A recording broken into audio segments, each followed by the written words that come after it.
부쩍 따뜻해진 날씨에 움츠러든 몸도 한결 가벼워지는 기분입니다. 봄을 알리기라도 하듯 꽃들도 곳곳에 피어 존재감을 뽐내고 있는데요. 하지만 온전히 봄을 즐기기에는 지금의 상황이 조심스러울 수밖에 없죠. 그래서 그 갈등을 잠시나마 해소시켜주기 위해 노기한 리포터가 출동했습니다. 삼척시 동막에 나왔습니다. 여기 오니까 진짜 봄 기운이 완연하게 느껴지는데, 야, 여기 이 매화 핀 거 보이십니까, 여러분? 사실 요새 우리가 코로나 때문에 많이 힘들어하고 있습니다만 그래도 계절은 또 이렇게 어김없이 봄이 오고 있는 거죠. 자, 우리가 아무리 힘들고 어려운 시기를 보낸다고 해도 계절이 바뀌는 이것도 모르고 지내면 너무 팍팍하잖아요. 자, 그래서 오늘은 제가 시청자 여러분께 봄 소식, 봄 향기를 전해드리겠습니다. 어떤 건지 궁금하시죠? 가보시죠.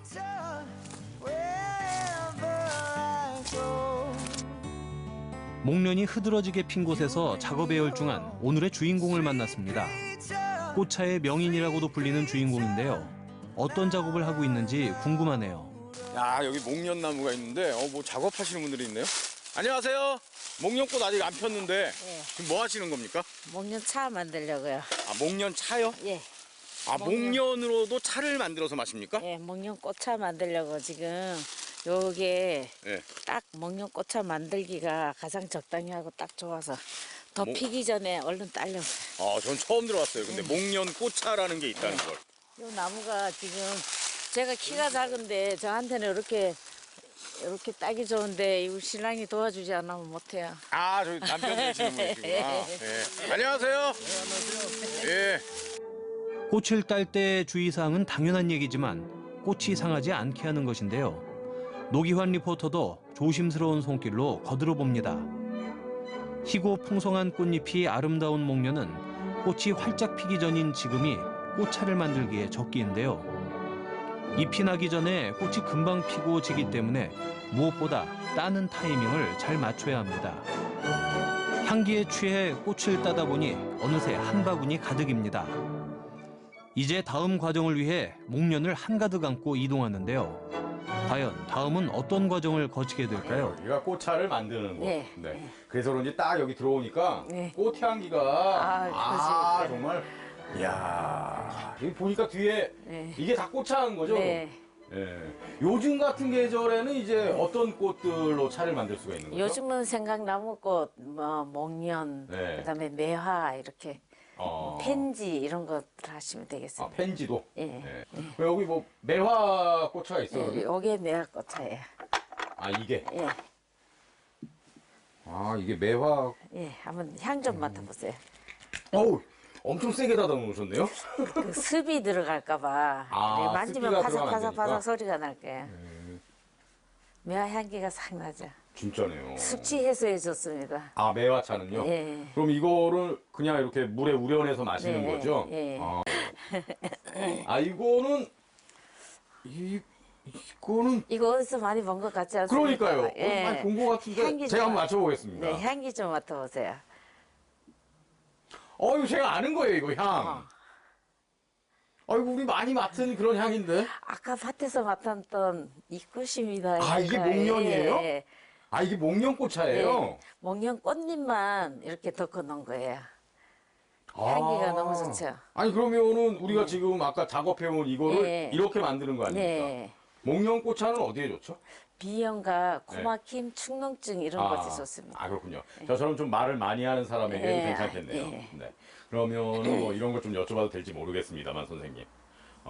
참 뭐 이렇게 말을 참 이게 남자한테 좋은 건 어떤 차가 있습니까? 목련꽃이 좋습니다. 아, 이게 남자한테 좋습니까? 밤에 주무실 때 차 한잔 하시면 예. 진짜 좋습니다.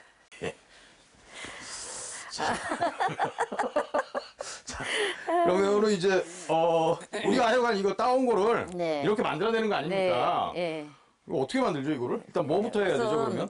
예. 목련꽃은 자기가 가지고 있는 이런 카바가 있어요. 예. 이런 거는 이제 이렇게 떼주시고 아, 겉껍질을 벗겨내고. 처음 이제 밭에서 이걸 따가지고 오면 사실은 예. 한 2, 3일 정도 이렇게 좀 쉬게 해줘야 돼요. 여기 금방 따가지고 뭐 싱싱해서 꽃잎을 우리가 따려면 예. 말을 잘 안 들어요. 그래서 좀 시들렸다가 예. 이렇게 하는 거예요.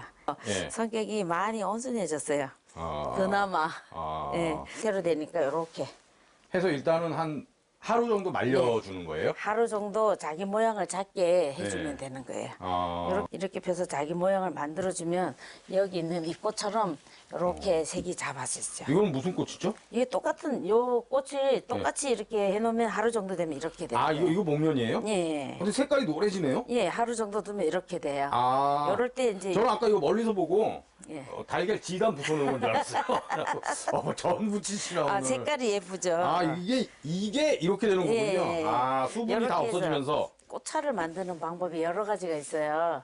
전자레인지에 이렇게 돌리는 방법도 있고 그늘에 말리는 것도 있고 또는 뭐 기계에다 집어넣고 이래 농사용 전기 이런 데다 하는 방법도 있고 있는데 예. 그런 거를 그렇게 하시면 자기가 가지고 있는 꽃 향이 날아갈 수도 있고 자기가 가지고 있는 색도 날아갈 수 있어요. 그런데 이렇게 팬에다가 덮어서 하는 거는 네.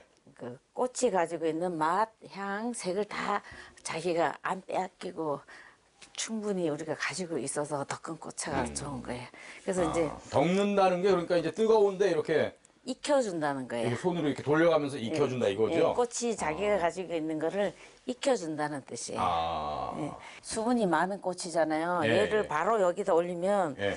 자기가 갖고 있는 수분이 있어서 열이 오면 여기 탁 붙어서 꽃이 망가지잖아요. 그래서 여기 있는 이 수분은 일단 흰색이라서 정리를 먼저 해준 다음에 이렇게 해서 이제 덮어줄 거예요. 열이 들어오기 전에 꽃을 먼저 놓고 열은 나중에 예. 되기 전에 불이 들어오면 끄집어내서 또 식혀주고 또 덮어주고 식혀주고 이러면 되는 거예요. 이게 제일 약하게 튼 거잖아요, 지금. 그쵸? 예. 이 꽃은 그 온도가 너무 높으면 이겨내지 못하고 네. 타버려요. 얼마나 더 끓여야 됩니까? 아, 이 식힘과 덮어주는 거를 여러 번 반복하고 꽃이 바스락 거릴 때까지 해주는 거예요. 꽃잎을 말리는 과정에 이어 꽃차를 우리는 과정도 만만치 않은데요. 물을 끓이는 온도부터 차의 온도를 유지하기 위해 잔을 데우는 과정까지 어느 하나 간단한 게 없습니다. 물을 붓자 저마다 자신의 빛깔을 자랑하는 꽃차가 탄생했는데요. 그 향과 맛은 어떨까요? 아, 선생님 이제 차 마실 준비가 다 됐네요. 네. 근데 이렇게 차 마시는 준비하는 걸 보니까 네. 아, 이게 정성도 많이 들어가는데 조금 번거롭지 않나 이런 생각도 들거든요. 네. 이거 티백으로 만들어 갖고 이렇게 마시는 그런 방법은 없습니까? 예, 제가 수업하면서 네. 이제 차를 마시기도 하고 만들기도 하고 하는데 수업하면서 이분들이 주머니나 포켓에 넣어갖고 핸드백에 네. 넣어갖고 다니면서 어디서든 마실 수 있게 수업 시간에 티백 작업을 해서 네. 이제 수업을 하기도 해요. 그래서 갖고 다니면서 아무 데서나 편안하게 꽃차를 마실 수 있는 예, 걸 하고 있습니다. 그런 것도 좀 필요할 것 같아요. 네. 물론 이렇게 제대로 한번 네. 마시는 것도 좋겠지만 네, 하여간 이 꽃차 네. 준비하는 모든 과정이 상당히 그 차분하면서 마음을 좀 안정시키는 것 같습니다. 네. 그러면은 어떤 것부터 마셔볼까요? 어떤 것부터 들고 싶으세요? 목련꽃차요. 네. 여기에 먹는꽃입니다. 목련꽃차. 예, 한번 네. 드셔보세요. 뭔가 약간 좀 불을 상징하는 것 같은 네. 그런 색입니다. 이게 황금색이기 때문에. 네. 아 근데 오늘 제가 이렇게 이 목련꽃도 같이 따고 네. 또 만드는 과정도 보고 그래서 아, 이게 애쓰셨습니다. 얼마나 정성이 많이 들어갔는지 아니까 아까워서 못 마시겠는데요, 사실. 많이 드세요. 네.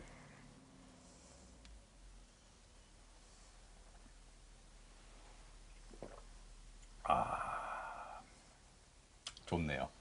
깊이가 있네요. 네.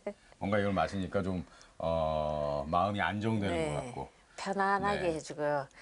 마음을 정화시키거나 요즘같이 공해가 네. 많이 이러고 이럴 때 꽃차 한 잔씩 드시면 맞습니다. 아주 좋습니다. 네, 마음이 좀 편안해지는 것 같고 요새 또 코로나 때문에 네. 얼마나 많은 사람들이 힘들어하고 우리 전체가 다 지금 어려운 시기를 겪고 있잖아요. 예, 이럴 따뜻한 때, 차 한 잔으로 네, 잘 이겨나갔으면 네, 좋겠습니다. 좀 싱싱한 꽃잎이 향긋한 꽃차로 태어나기까지 많은 시간과 정성을 들여야 했습니다.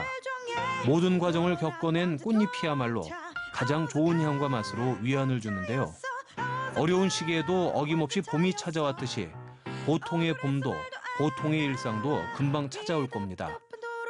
지금은 따뜻한 꽃차 한 잔으로 아쉬움을 달래보는 건 어떨까요?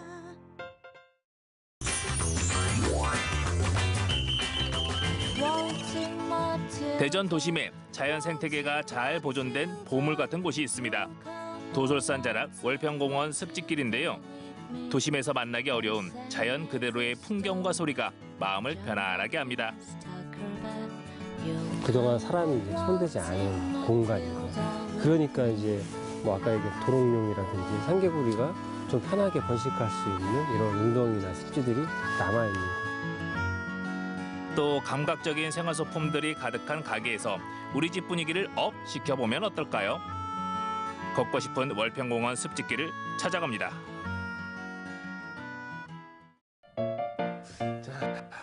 봄햇살이 따스한 오후, 이런 날엔 가까운 공원에서 산책을 즐기기에 그만인데요.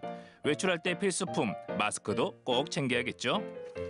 요즘은 이렇게 마스크를 착용하는 게 일상생활이 됐지요. 야외 활동도 자제하고, 하지만 집에만 있기는 답답한데 그럴 때 이렇게 한적하면서도 깨끗한 길을 걸어보면 어떨까요? 오늘은 월평공원 습지길을 걸어봅니다. 여기서는 마스크를 살짝 벗어도 되겠죠? 대전 도심을 가로지르는 갑천은 한국의 아름다운 하천 백선에 포함된 곳인데요.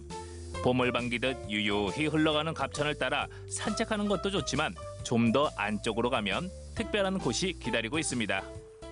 안녕하세요. 예, 안녕하십니까. 예. 악수를 못하고 네, 반갑습니다. 반갑습니다. 예, 네. 여기에 대한 오늘 길라잡이를 해주실 분이십니다. 네, 맞습니다. 대전 환경연합의 이경호 사무처장입니다. 대전 생태 환경 지킴이 이경호 사무처장, 오늘의 저의 길동무입니다. 지금 이쪽으로 보니까 아파트 단지가 쭉 들어서 있는데 네, 네. 여기에 대해서는 모르시는 분들도 많으실 거예요. 네, 많습니다. 그러니까 보통 이렇게 산책로가 잘 정비되어 있고 여기서 끝나기 때문에 여기가 길이 끝나는 줄 알고 돌아가시는 분이 많으시고 실제 안쪽으로 못 들어가시는 경우도 있어요. 그래서 그 안쪽의 매력을 잘 모르시는 분들이 많습니다. 저희는 이 안으로 오늘 가는 거죠? 예, 맞습니다. 기대되네요. 시원한 갑천을 뒤로 하고 도솔산 안쪽으로 조금만 걸어 들어가면 포장되지 않은 월평공원 습지길이 나옵니다. 도솔산이 숨겨놓은 속살 같은 곳이죠. 사람들의 발길이 많이 닿지 않아 자연 생태계가 잘 보존돼 있는데요. 공기부터 다르더라고요. 네, 도솔산. 도심 속에 잘 포장된 산책길도 좋지만 거기서는 차량 소리들, 도시 소음들 많이 들리잖아요. 네, 그렇습니다. 여기서는 산새 소리 들리죠. 또 물새들의 날개짓 소리 들리죠. 걷기 좋네요. 엄청 좋습니다. 그러니까 보시면 여기는 도솔산이라고 하는 산이고 여기 갑천의 자연하천의 모습을 그대로 갖고 있어서 그냥 산도 느낄 수 있고 하천도 느낄 수 있는 그런 길이에요. 가서 그러니까 동시에 이게 두 가지의 감성을 다 느낄 수 있기 때문에 걷기도 좀 편하고 그래서 사람들이 많이 찾아오기도 하고 오시는 분들은 너무 좋다고 얘기하기도 하고 그래서 사실 전국적으로 굉장히 좀 유명해진 곳이기도 합니다. 그래서 뭐 국토부에서 걷고 싶은 길 12선 이렇게 선정하게 돼 있고요. 대전 한복판에 자리한 월평공원 습지길은 도심 속 생태 도감으로 불립니다. 2009년 국토부가 주최한 한국의 아름다운 하천에 선정됐는데요. 날로 삭막해져가는 도시에서 사람들에게 정서적인 안정을 주며 생태적 가치를 인정받고 있습니다. 앞으로 도시화가 진행될수록 월평공원 습지길은 더 소중한 공간이 되겠죠. 뭐 이렇게 보면 주위가 너무 맑잖아요. 그리고 산세가 너무 좋고 그래서 아무튼 공기가 일단 딱 좋고요. 그래서 도심 한 복판에 이런 곳이 있다는 게 난 너무 좋은 것 같아요. 여기가 물이 조금 여기가 맥혀서 물이 많이 차 있어요. 그래서 오리가 잘 놀러가면 너무 보기 좋아요. 월평공원 습지길에는 여러 개의 실개천이 흐르고 있는데요. 야생 동식물들에겐 소중한 생명수입니다. 주변 웅덩이 안에서 위기종인 도롱뇽 알을 발견했는데요. 봄이 오면 성체로 탈바꿈하겠죠.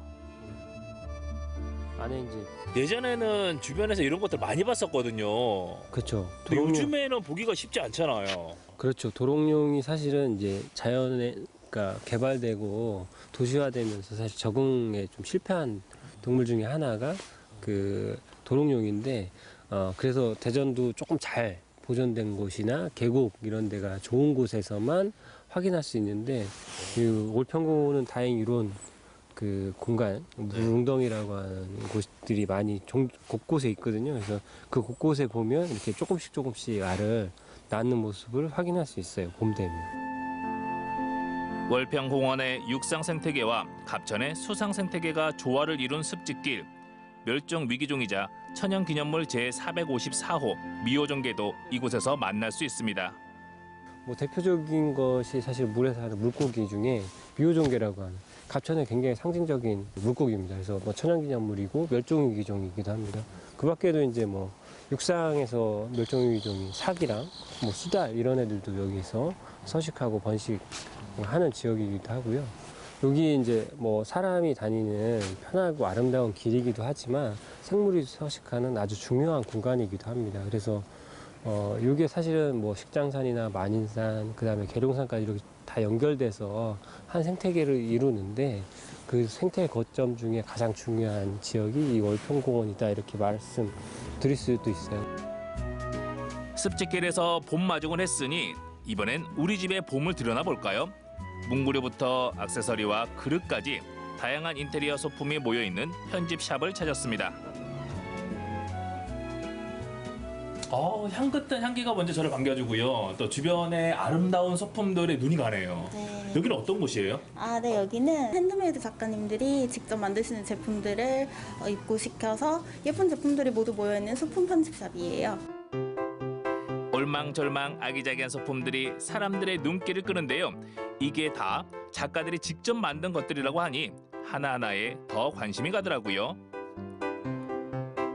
아이와 함께 나들이 나온 주부를 만나볼까요? 안녕하세요. 안녕하세요. 오늘 소품 구입하러 오신 거예요? 아니요, 저는 여기 입점돼 있는 작가예요. 야, 아이도 막 신기하게 이것저것 다 쳐다보고 있는데 그러면 여기 있는 소품들 중에서 직접 디자인한 소품들이 있는 거예요? 네, 저는 여기부터 이쪽까지가 제 디자인 문구들입니다. 이 편집샵에서는 대전과 충남은 물론 전국의 작가들이 직접 디자인하고 제작한 소품들을 만날 수 있는데요. 소량씩만 선보이기 때문에 희소 가치가 있어 인기가 많습니다. 혼자서만 하는 것보다는 이렇게 여러 작가님들이 입점돼 있는 공간에서 이제 같이 있다 보면 어떤 게 이제 소비자들이 많이 반응을 하는지도 살펴볼 수 있고, 또 이렇게 저도 이렇게 한 번씩 왔을 때 손님들 반응을 보면서 또 받는 에너지도 있어서 되게 큰 의미를 주는 것 같아요. 종종 할인된 가격으로 이벤트를 한다는데요. 그런 날이면 하루 종일 손님들이 찾는다고 합니다. 요즘 집안에서 지내는 시간이 많다 보니 이런 작은 소품들이 삶의 활력소가 될 수 있을 텐데요. 이것저것 많이 사셨어요. 네. 뭐뭐 사신 거예요? 저희 딸내미 방학인데 집콕하고 있느라고 좀 힘들어하는 것 같아서 뭐 다양한 스티커랑 또 요즘 유행하는 랜덤 박스 있어서 이벤트로 주려고 샀어요. 본인 거는 안 사신 거예요? 제 것도 샀죠, 당연히. 수세미. 여기는 자주 오시나요? 네, 여긴 종종 와요. 여기는 다양한 소품이 진짜 되게 많거든요. 근데 갖고 이렇게 보여주면 사람들이 그거 어디서 샀어? 되게 좀 틀리고 좀 기발하고 예쁜 것들이 너무 많아요. 문 열고 딱 들어갔을 때 향기에 제가 취해가지고 캔들을 그때 하나 구입을 했었거든요. 그래서 사용을 하니까 너무 힐링되는 느낌이 너무 좋은 것 같아요. 올봄 집안 분위기를 바꾸고 싶은데 큰 변화가 부담스러우시다면 이렇게 아름다운 소품들을 활용해 보시는 건 어떨까요? 아이디어 톡톡 넘치는 소품들로 올봄 활짝 웃어 보아요. 대전 도심 한복판에 자연 생태계가 잘 보존된 월평공원 습지길. 물길 따라서 새들의 노래를 들으며 그 길을 건너라면 절로 힐링이 되는데요. 이제 잠들었던 생명들이 깨어나고 숲이 우거지면 싱그러운 기운이 우리를 반겨주겠죠. 실내에서 보내는 시간이 많은 요즘 건강한 봄맞이를 위해 귀엽고 깜찍한 소품 몇 가지로 기분 전환도 하고 집안에 봄을 들여놓는 것은 어떨까요?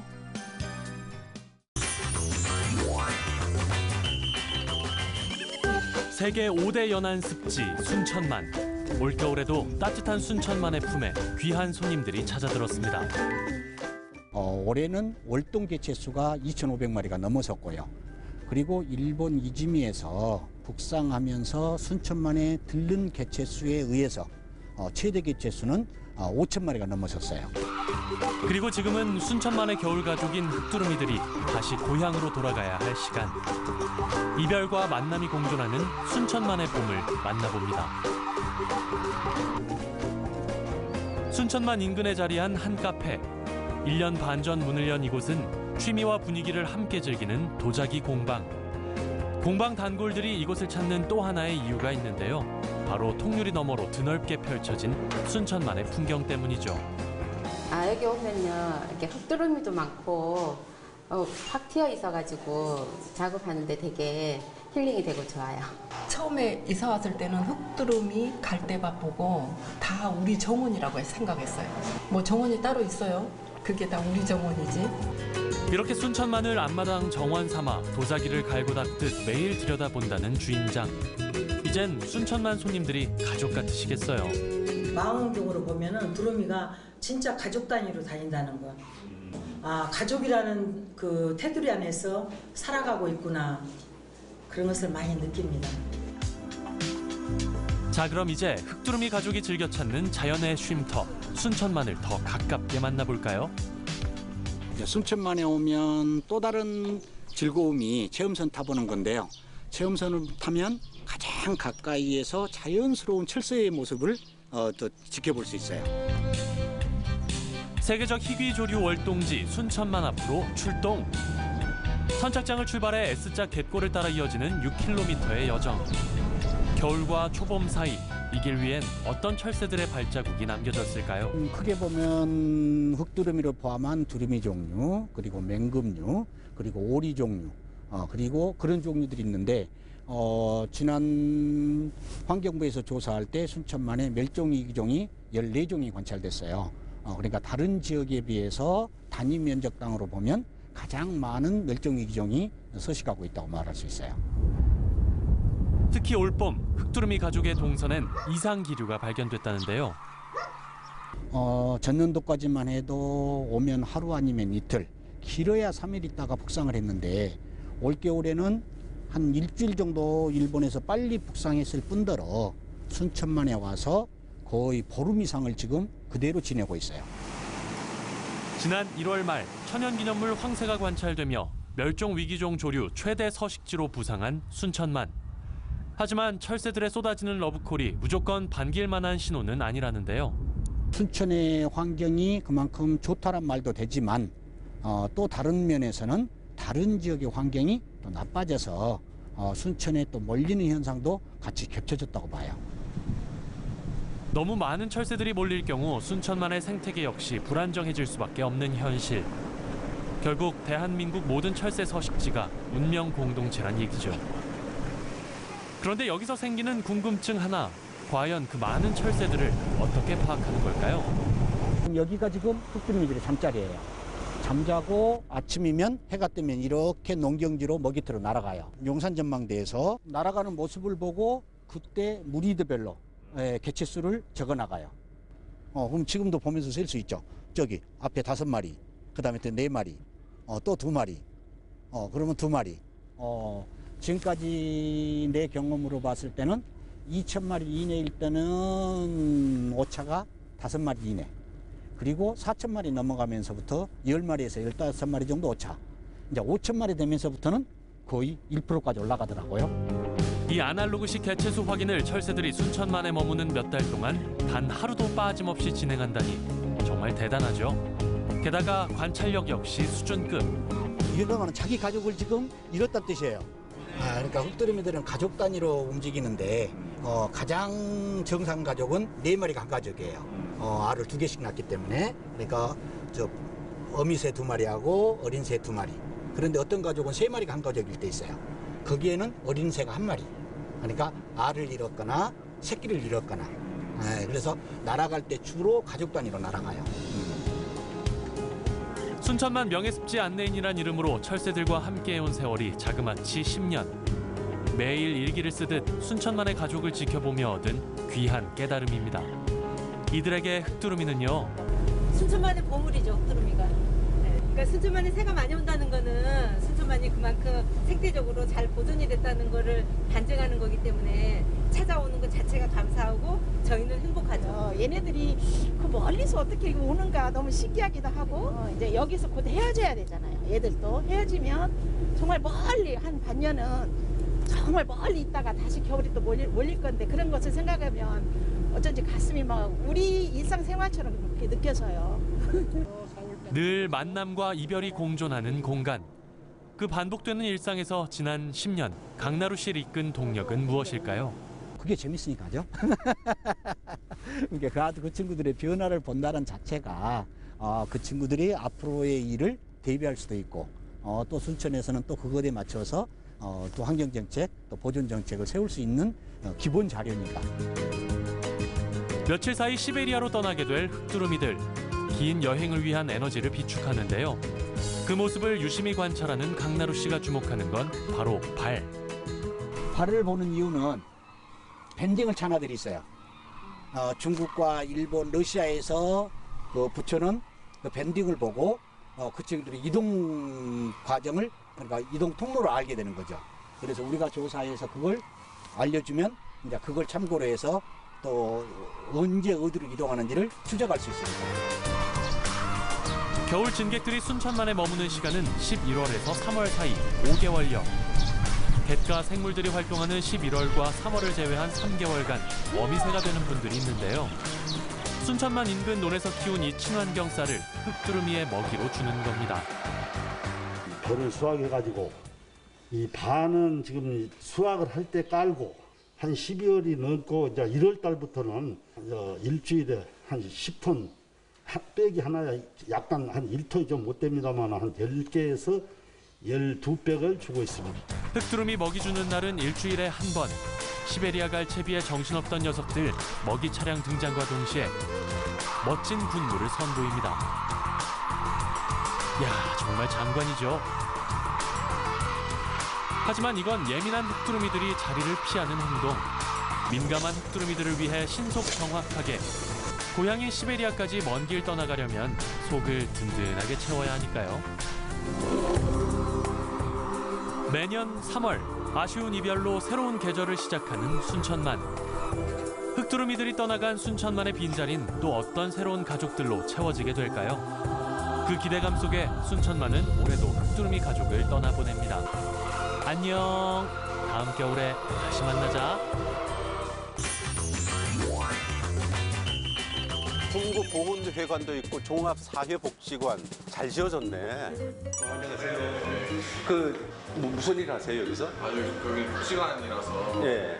지역 주민들한테 예. 사회복지 서비스를 제공. 복지 서비스를 제공하시는 분. 그럼 저한테도 복지를 좀 베푸시죠. 네, 그러겠습니다. 저랑 참참참을 해야 됩니다. 뭐 하냐면 내가 이겨야 저기 있는 식재료를 하나씩 공개를 하겠대. 예. 가위바위보, 가위바위보, 보! 이겼다. 공격합니다. 참참참, 참참참. 자, 이제 선생님. 참참참, 참참참. 좋습니다. 이겼다. 첫 판부터 내가 졌네. 하여튼 뭐 아쉽지만. 그럼 어디 다른 분들 어디 계십니까? 3층에 가시면 예. 저희 어르신들이 또 보드게임을 또 즐겁게 하고 계십니다. 그래요? 네, 3층으로 같이 한번 올라가시면 좋을 것 같아요. 갑시다. 가봅시다. 네. 안녕하세요. 와, 여기 무슨 노름판 벌어진 겁니까? 예? 한겨울에 부채를 들고 다니는 모양. 여기 들어오니까 확 덥네. 들어오니까 그 참참참 게임이라고 아십니까? 네. 어떻게 하시는데? 이 누님하고 내가 예. 참참참 아시죠? 가위바위보 이겼다. 자, 갑니다. 참참참 참참참. 오. 네, 선생님 공격. 절 공격하세요 이제. 참참참, 참참참. 막강해. 그 다시 공격. 참참참. 오. 참참참. 얘 오늘 점심 못 먹겠는데 나. 그래서 이거 언제? 우리 이 누님하고 그럼 가위바위보. 가위바위보. 공격하세요. 참참참. 아니. 참참참. 아니. 누님 목은 그냥 있고 누님은 이렇게 할 필요 없고 이것만. 만들. 이것만 하세요. 참참참. 이겼어. 내가 이겼어. 참참참.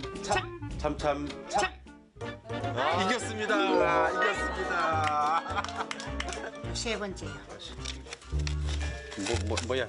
기조개. 거꾸로 들고 있었구만 이 사람이 지금까지. 요 근처에 요 기조개 안 보이던데. 나오는 식당이 있어요. 안 기조개. 보이던데. 기저귀만 하는 데는 없죠. 없어요. 해물 전체. 아 그러니까 그런 집이겠지 뭐. 그런 의미에서 또 참참참 한 번 더 합시다 그럼. 젊은 분들하고 한번 또 이걸 한번 해볼게. 여기 잡혔다 이제. 잡혔다. 도망갈 때 참참참. 백목이 버섯. 아, 자자 참참참. 전부 저게 비단. 비단 조개. 참참참. 바지락. 그거 봐 바지락. 예. 손님 많아요. 이쁘게도 하나 있고 그 안쪽에도 있는데 안쪽에가 더 맛있는. 우리가 가보니까 안쪽에 사람도 많고 맛도 있더라고요. 저쪽에 울타리 쪽으로 해요. 울타리 쪽으로 저 가해로 있어요. 누님들이 그 알려준 그 집을 한번 일단 찾아가 보겠습니다. 가보고 아니면 또 올게. 제가 안 오면 이제 거기 제가 찾아간 거예요. 오면 다시 참참 다시. 예 갑시다. 그래. 아 여기. 아 여긴 것 같아. 집에 햄버거 먹는 거구나. 아이고. 안녕하세요. 젊은 분이시네 사장님이. 아이고 야. 그럼 가위바위보 합시다. 가위바위보. 네. 다짜고짜?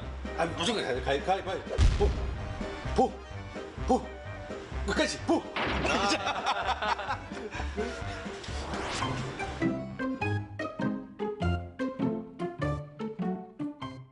참참참 하자고 참참. 네. 저거 이겼으니까 먼저 공격하세요. 먼저. 참참참. 오. 난 너무 잘해. 참참참. 피했다. 참참참. 참참참. 하나, 둘, 셋, 넷, 다섯, 여섯, 일곱, 여덟, 아홉, 열, 열하나, 열둘, 열셋, 열넷, 열다섯 개.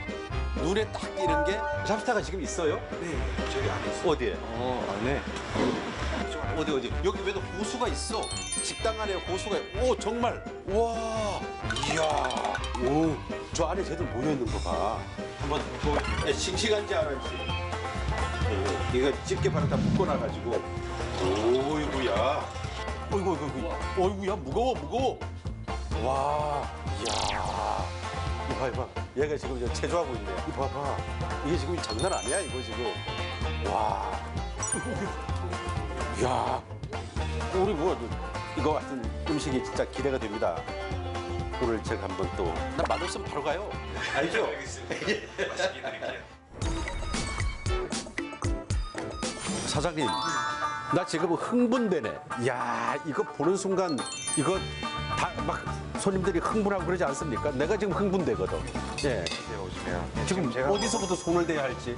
제가 먼저 한번 손질 한번 해드릴게요. 요거 랍스타는 어떻게 해드릴까요? 요거는 맛있게요. 찌는 거랑 예, 예. 버터로 굽는 거랑 선택 가능하시거든요. 그러니까 하나하나 나눠서 찌고 하나는 찌고 하나 하나는 해드릴까요? 버터하고. 네, 예. 알겠습니다. 자, 보십시다. 이제 랍스타 봤죠? 전복 있죠? 오징어, 여기 오징어. 그다음에 요게 문어. 그다음에 가리비. 요게 백합. 요 마찬가지고 만두도 있습니다. 만두 있고. 요게 그 모기버섯, 백모기버섯. 그죠? 그다음에 요 밑에 보면 새우가 있습니다. 새우가 왔어요. 새우가 왔습니다. 그다음에 요게 거시기. 바지락. 그다음에 요게 참조개. 그 이름도 유명한 기조개가 요 앞쪽에 있습니다. 와. 오케이. 와. 오케이 크다. 요건 여러분들 아시는 닭입니다. 닭. 자, 이제 손질해 주세요. 네, 해드릴게요. 그럼 많이 자르지 마로.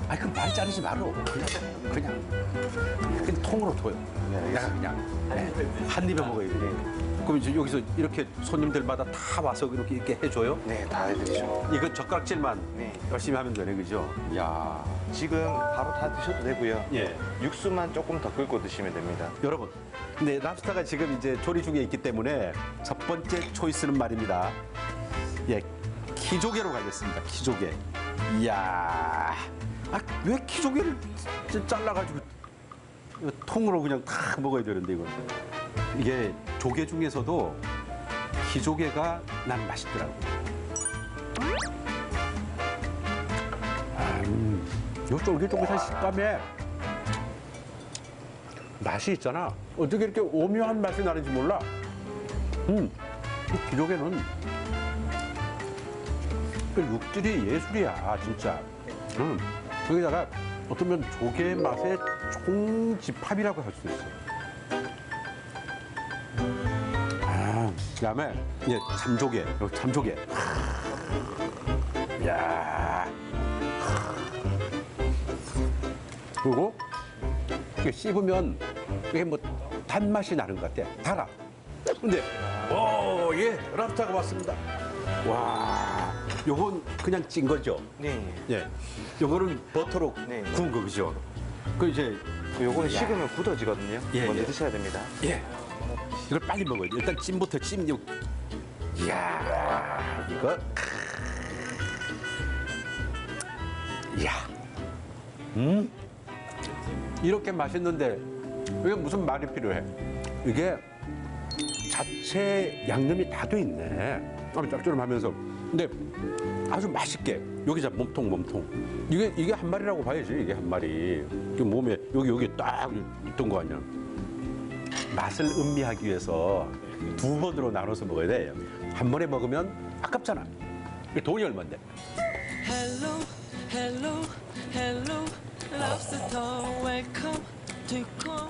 이게 어떻게 이런 맛이 나지? 그러면서 씹는 재미가 또 있어. 아삭아삭하면서 이건 맛있네. 이거 이제 먹었다고 해서요. 이걸 포기하면 안 돼. 여기 내장. 와, 이게 진짜거든. 이거 어쩌면 맛의 결정체는 내장이거든.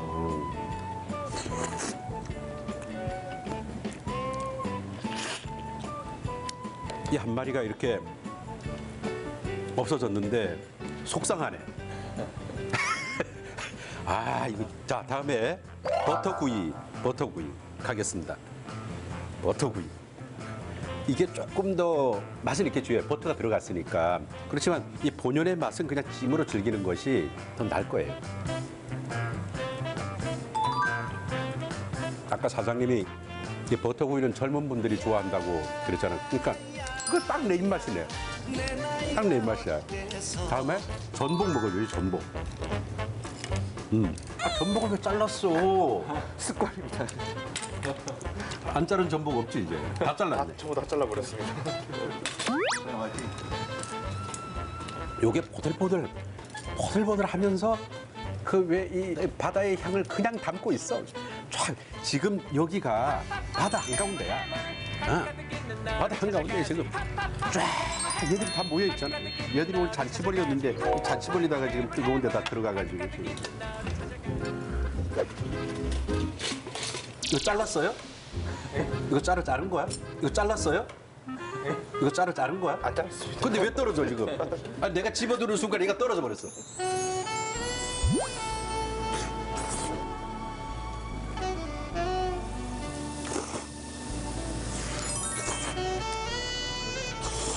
연골 이것도 남기면 안 돼. 잘 먹을. 그래, 이 조개 여기 다 모여 있네 얘들이. 그냥 이렇게 숟가락으로 떠서 먹을게. 문어도 하나 넣어주고. 다 들어갔지? 종류별로. 오징어.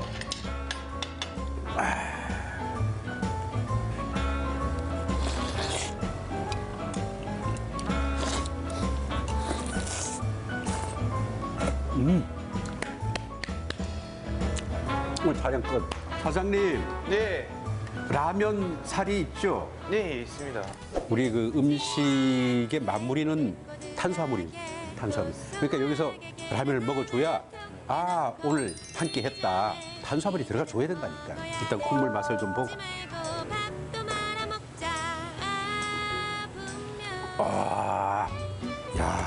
그 라면 웨이에서 나오는 그 약간의 그 전분 맛 있잖아. 고개 국물에까지 이렇게 딱 퍼져가지고서 완전히 그냥 예술인데. 라면과 수제비와 조개 같이 먹어줘야죠. 전복 있습니다. 전복.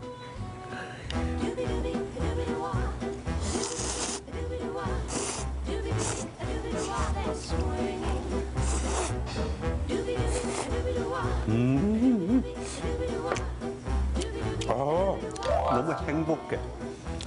와, 지금까지도 배부르게 먹었는데 또 라면 아니지는 이렇게 탄수화물을 먹어주면 포만감이 쫙 올라오면서 이 느낌이 너무 좋아 나는.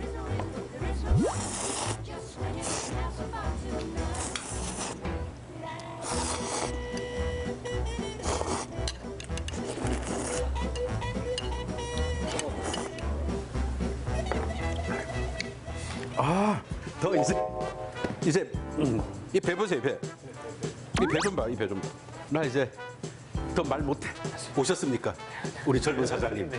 와, 우리 발품식객 가족 여러분, 이 추운 날 말입니다. 이렇게 펄펄 끓는 뜨끈뜨끈한 이거 하루 딱 먹고 나면 그날은 그냥 이렇게 저처럼 땀 축축 흘릴 수가 있어요. 맛있습니다. 한번 잡숴보시기 바랍니다. 이상 혁신도시에서 오늘 최진구였습니다. 감사합니다.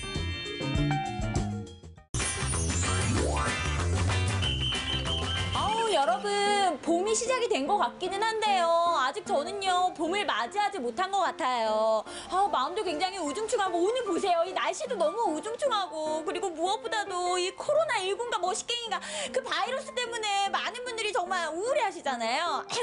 그래가지고요, 이 봄맞이 좀 어떻게 할까 제가 곰곰이 생각을 해봤거든요. 자, 우리 집안의 분위기부터 한번 바꿔보시는 건 어떨까요? 자, 봄맞이 대청소로 우리 마음의 봄을 느껴보러 가보시죠. 봄은 어김없이 찾아오는데 마음은 아직도 겨울이라고요? 겨우내 묵은 때 말끔히 씻어버리고 새봄을 맞이해보는 건 어떨까요? 반짝반짝 우리 집에 새봄을 부르러 출발! 자, 여러분, 이 봄맞이를 위해서 우리가 가장 먼저 하는 일 바로 이 대청소가 아닐까라는 생각이 드는데요. 오늘 제가 이 의뢰한 주인공의 집에 한번 방문을 해봤습니다. 그런데 오니까는 뭐 청소할 게 없는 것 같아요. 너무너무 깨끗하거든요.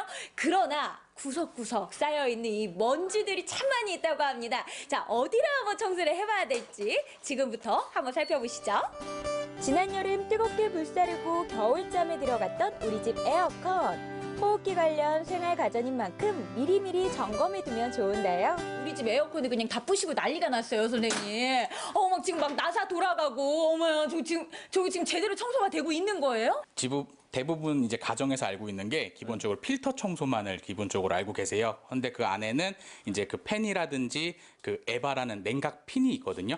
그 안에 서식하는 곰팡이들까지 잡지 않으면 그 필터 청소만으로는 그 효과를 보긴 힘듭니다. 보통 가정에서 할 수 있는 에어컨 청소는 필터 청소와 손이 닿는 곳의 물 청소가 전부. 보다 전문적인 관리를 의뢰받는데요. 사실 일반 가정에서는 이렇게 전문가분을 모시지 않는 이상 일반 주부님들이 청소하기는 좀 힘들지 않을까요? 다 분해하기에? 자, 일반 가정에서는 이 필터 같은 경우에는 이제 계속 시즌에 여름이 왔을 때 사용하실 때에는 주 1회 정도 세척을 하시는 걸 권장을 해요.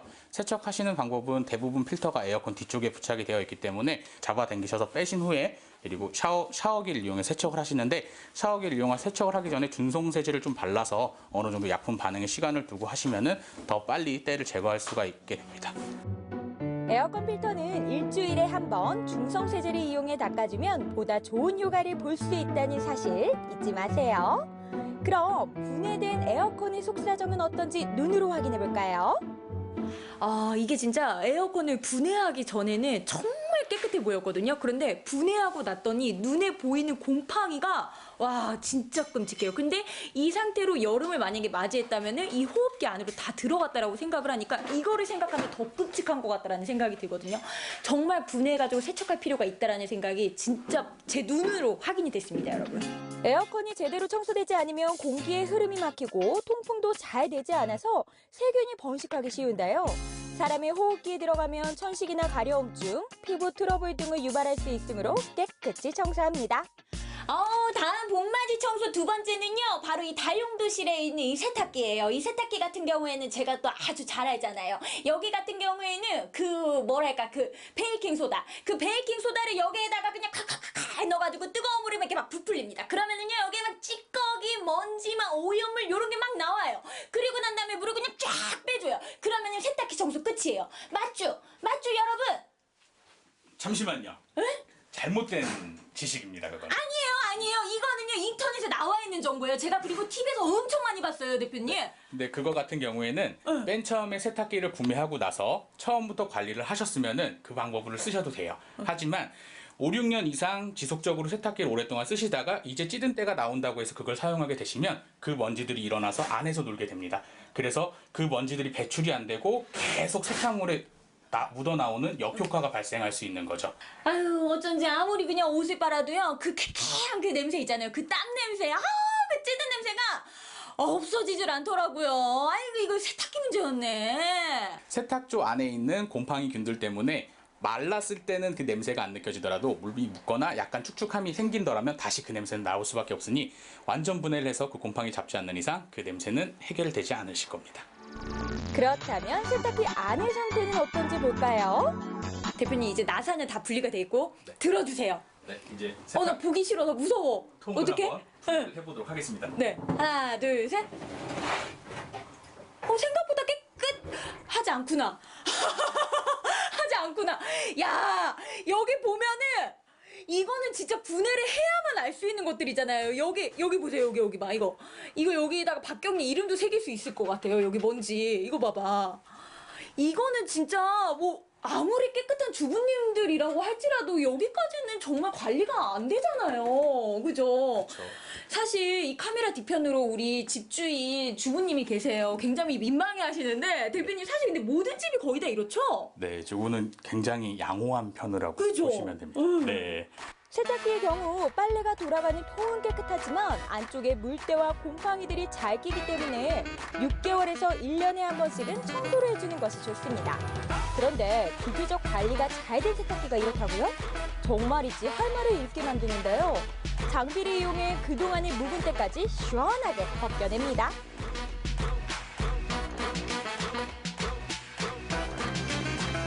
한편 거실의 에어컨 청소는 마무리가 되어가는 듯한데요. 저에게 좀 뿌려주세요. 제가 지금 소독이 필요하거든요. 지금 제가 소독이 필요한 것 같아요. 아니, 이거 지금 어떤 역할을 하고 있는 거예요? 지금 이제 작업이 다 끝나고요. 이제 향균하고 살균 작업을 위해서 지금 이 피톤치드 작업을 하는 거거든요. 이제 우리가 피톤치드를 흔히 알고 있는 게 그냥 나무 향으로만 알고 계시는데 피톤치드가 이제 식물이 자기가 살기 위해서 박테리아라든지 그런 걸로 자기를 보호하기 위해서 이제 자기들이 내뿜는 거거든요. 그래서 피톤치드는 향균 살균에는 좋기 때문에 저희는 에어컨 작업을 다 끝나고 나서 피톤치드로 마무리 작업을 하고 있습니다. 에어컨 청소로 세균도 잡고 피톤치드로 향균 살균 작업까지. 이 정도면 올여름이 두렵지 않겠네요. 이제 에어컨 청소 말끔하게 끝났겠다. 이 청소가 된 에어컨을 어떻게 유지를 하느냐가 정말 중요하지 않을까라는 생각이 들거든요. 전문가님, 대표님, 이거 어떻게 하면 될까요? 이제 에어컨 같은 경우에는 필터 관리가 일단 1차적으로 우선이고요. 필터 같은 경우에는 우리가 사용할 때는 일주일에 한 번 정도는 필터를 항상 꺼내셔서 이제 세척을 해주시면 되고, 세척을 하실 때는 중성 세제를 이용해서 물에 담가 놓으셨다가 그리고 그냥 샤워기로 해서 닦아내는 정도로 세척만 해주셔도 되고요. 그리고 에어컨을 동작하고 나시면 내부에 이제 물기가 생기기 마련이거든요. 그 물기를 말리기 위해서 일부 제품들은 송풍 기능이 다 들어가 있어요. 근데 송풍 기능이 없다라고 하더라도 그냥 이 온도를 30도로 맞춰놓으면요, 에어컨이 뜨거운 바람을 만들진 않아요. 그래서 30도로 해놓으시면 그 자연 건조라고 생각하시면 되거든요. 그래서 에어컨 동작하신 걸 생각하셔서 그냥 한 30분에서 1시간 정도를 송풍 기능으로 쓰시면 실외기가 돌지 않기 때문에 전기세는 많이 나가질 않고요. 그냥 송풍으로 바람만 통하게 됩니다. 그렇게 해서 자동 건조를 통해서 안에 곰팡이 등 그런 게 서식하지 못하게 건조시키는 게 가장 중요하긴 합니다. 청소만큼이나 관리 유지가 중요하다는 사실도 잊지 말아야겠죠? 봄맞이 청소를 구석구석 다 했잖아요. 오늘 느낌. 이렇게 겉으로 봐서는 잘 몰랐는데 속속해 하니까 좀 아이들한테도 좀 죄책감도 있었고 이렇게 하고 나니까 또 새로운 봄이 시작되는 것 같아서 참 기분이 좋습니다. 대표님, 이제 집을 깨끗하게 청소를 하고 저희가 또 다른 곳에 한번 이동을 해보려고 하는데 이번에 갈 곳은 어떤 곳이에요? 저희 지금 이제 봄 되면은 그 운동도 많이 하시고 이제 그렇게 찾잖아요. 그래서 맞아요. 오늘은 이제 헬스장에서 이제 의뢰를 받고 헬스장 쪽으로 이제 방문을 드리려고 하거든요. 새로운 마음가짐으로 운동 시작하시는 분들 많이 계실 것 같은데 한번 헬스장에 깨끗하게 단장하러 가보실까요? 네, 알겠습니다. 네, 가보시죠.